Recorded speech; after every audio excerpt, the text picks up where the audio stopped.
Moin miteinander. Platt ist cool und was besonders hell wunderbar ist, Platt ist auch in. Und das mag man immer mehr, das mag man besonders in September. Denn Septembermond ist bei uns in Ostfriesland Plattdeutschmond. Und nu ist das Freitag ist Plattdach vor einigen Jahren dazu gekommen.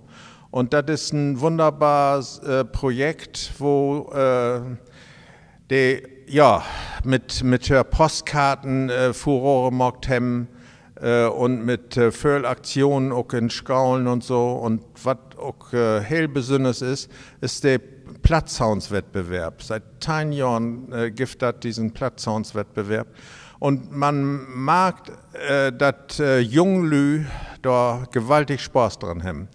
Was auch noch wunderbar ist, dass uns Landesvater Stefan Weil, Ministerpräsident Stefan Weil, die Schirmherrschaft für dieses Projekt übernommen hat.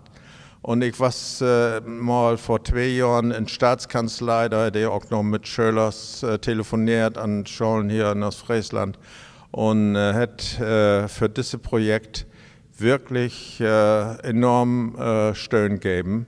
Und in diesem Zusammenhang bedanke ich mich auch im Namen von der Ostfriesischen Landesgruppe und im Namen von einigen Landschaften und Landschaftsverbänden in Niedersachsen für die Deiten, sagt man ja wohl, für das Geld, was wir kriegen haben, um Plattdeutsch wieder nach vorn zu bringen.